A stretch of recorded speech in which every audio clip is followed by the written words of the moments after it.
नमस्कार दोस्तों, मैं करण थापा आप लोग के बीच में आज पवित्र शास्त्र बाइबल के बारे में बताने जा रहा हूँ। पवित्र शास्त्र बाइबल और उसके शुरू अध्याय उत्पत्ति से लेकर प्रकाशित वाक्य तक आप लोग के बीच में मैं क्रमबद्ध से हर एक अध्याय में आपको प्रस्तुत करने जा रहा हूँ। दोस्तों, ये प्रस्तुत करने का उद्देश्य यही है कि आप बाइबल को आसानी से समझ सके, जान सके, इसके अध्यायों को इस अच्छी तरह से सुन सके। कितने ऐसे भाई बहनें हैं जो कोई भी बाइबल अध्ययन कर नहीं पाते हैं, उसके काम की व्यस्तता के कारण, कहीं और जाने के कारण, काम में कहीं पहुंचने के कारण वो बाइबल अध्ययन नहीं कर पाते हैं।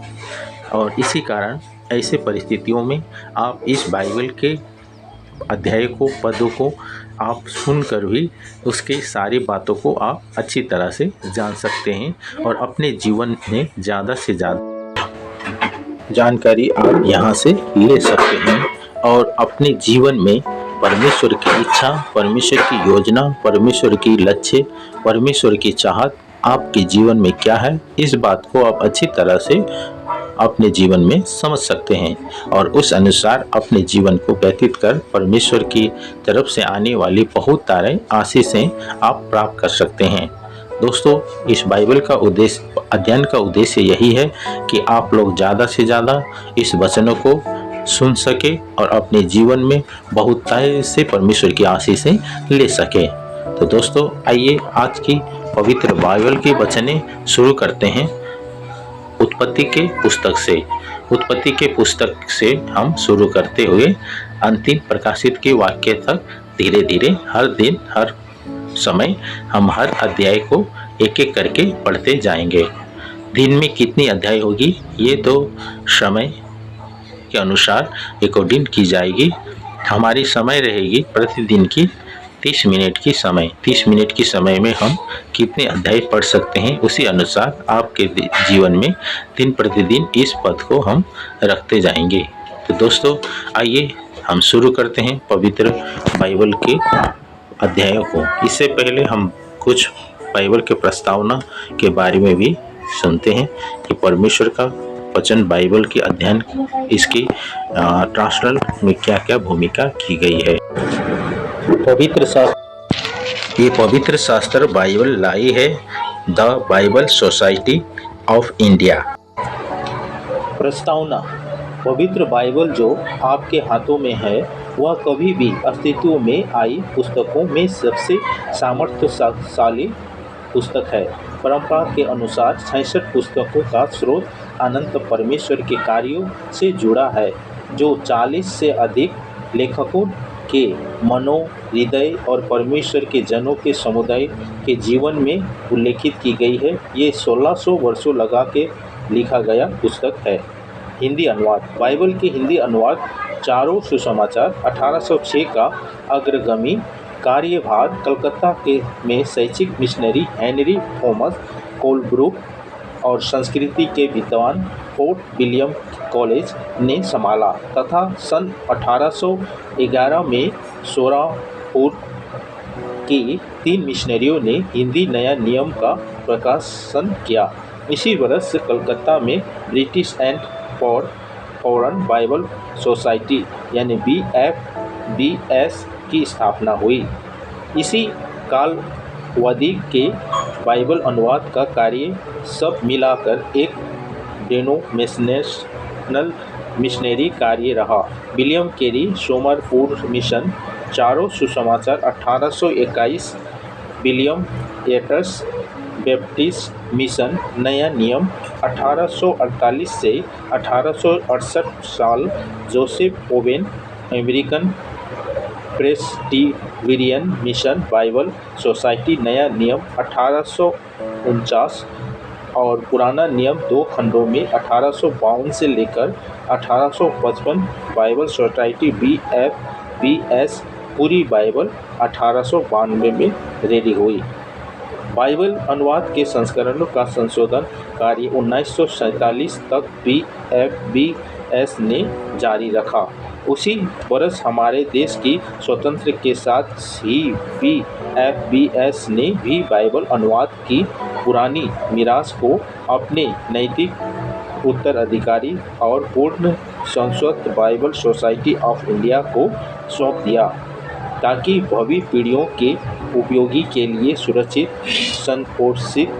संशोधन बाइबल प्रकाशन के अच्छे कार्य को जारी रखा जा सके।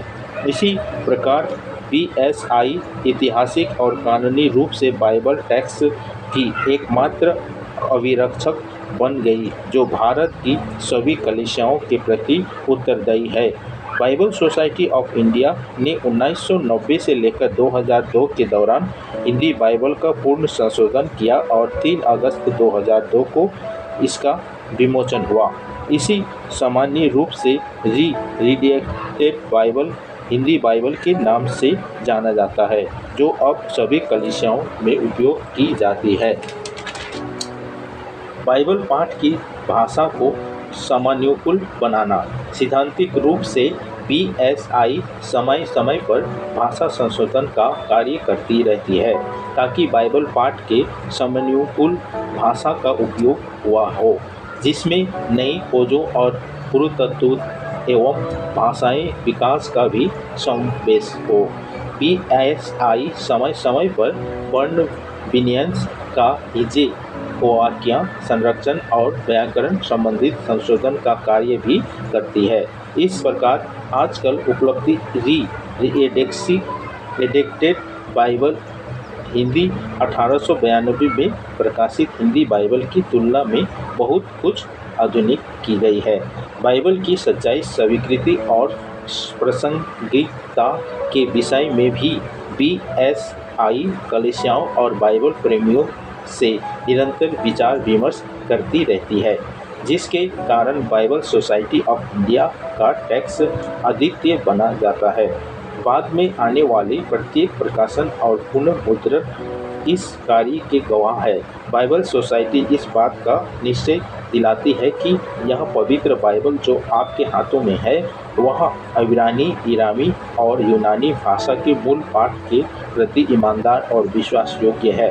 बाइबल सोसाइटी वर्जन के प्रे कलीसिया बाइबल भी कहा जाता है, क्योंकि कलीसिया ही है जो बाइबल पाठ टेक्स्ट का निर्धारित और पुष्टि करती है।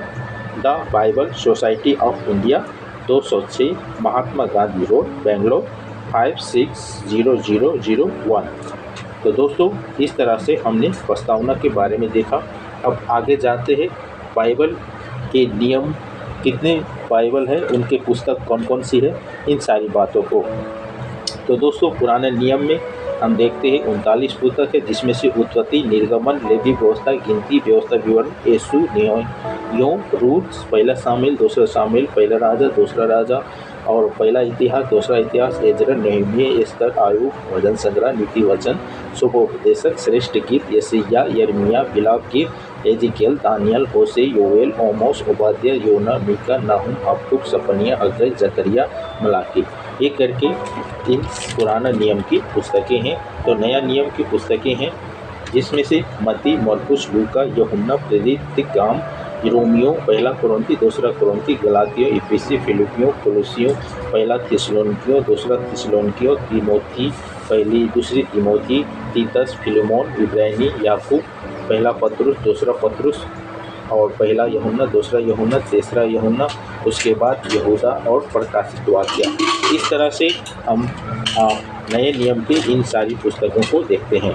दोस्तों, आइए हम आज की इस बात को शुरू करते हैं उत्पत्ति की पुस्तक की भूमिका के बारे से। तो उत्पत्ति का नाम अर्थ है आरंभ। जगत की सृष्टि, मानव जाति की उत्पत्ति, इस संसार में पाप और दुख का आरंभ और परमेश्वर का मानव जाति के साथ व्यवहार का वर्णन इस पुस्तक में मिलता है। उत्पत्ति को 2 प्रमुख भागों में विभाजित किया जाता है। पहला अध्याय 1 अध्याय से लेकर 11 अध्याय तक जगत की सृष्टि और मानव जाति का प्रारंभ और इतिहास। इसमें आदम और हव्वा, कैन और हाबिल, नूह और जल प्रलय तथा बेबीलोन के गुम्मट का वर्णन किया जाता है। इसी तरह दूसरा अध्याय में 12 अध्याय से लेकर 50 अध्याय तक लिखा जाता है, जो इजराइलियों के आरंभिक पूर्वजों का इतिहास। इसमें पहला अब्राहम है, जो परमेश्वर का पर अपने विश्वास और इसके प्रति अपनी आज्ञाकारिता के कारण प्रसिद्ध था। इसके बाद इसके पुत्र इसहाक और पोते याकूब, जो परमेश्वर उन्होंने इजराइल का नाम रख दिया था, का वर्णन है। अब तब याकूब के 12 पुत्रों का वर्णन है, जो इजराइल के 12 गोत्र के स्थापक है। इसमें उसके एक पुत्र यूसुफ और उन घटनाओं पर विशेष ध्यान दिया गया है जिसके द्वारा याकूब और उसके अन्य पुत्र अपने परिवारों सहित मिस्र में रहने के लिए आ गए थे। यद्यपि यह पुस्तक लोगों के विषय में बताती है, फिर भी मुख्यतः यह परमेश्वर के कार्यों का वर्णन करती है। इसका आरंभ इस स्वीकृति से होता है कि परमेश्वर ने जगत की सृष्टि की और अंत इस प्रतिज्ञा से होता है कि परमेश्वर निरंतर अपने लोगों की चिंता करता रहेगा। पुस्तक के आरंभ से अपने लोगों को अगुवाई और सहायता करता तथा उनके इतिहास को व्यवस्थित करता है। यह प्राचीन पुस्तक एक जाति के विश्वास का वर्णन करने और उस विश्वास को बनाए रखने में सहायता के लिए लिखी गई थी।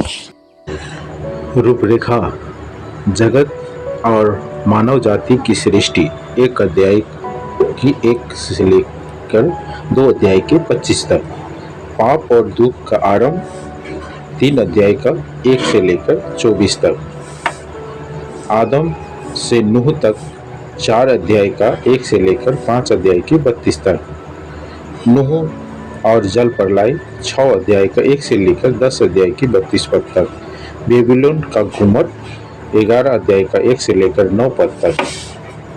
सेम से अब्राहम तक, 11 अध्याय का 10 पद से लेकर 32 पद तक।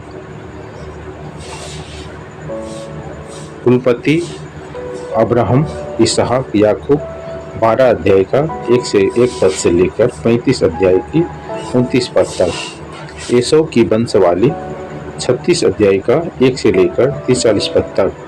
यूसुफ और उसके भाई, 37 अध्याय का 1 से लेकर 45 अध्याय की 28 तक। मिस्र देश में इजरायली, 46 अध्याय 1 से लेकर 50 अध्याय 26 पद तक। इस तरह से उत्पत्ति की भूमिका के बारे में हम देखते हैं। तो दोस्तों, आगे चलिए और आगे आने वाले समय में फिर से आप लोग के बीच में और उत्पत्ति 1 अध्याय से हम शुरू करेंगे। आज के लिए इतना ही। सभी को यीशु मसीह के नाम में जय मसीह तथा अभिवादन।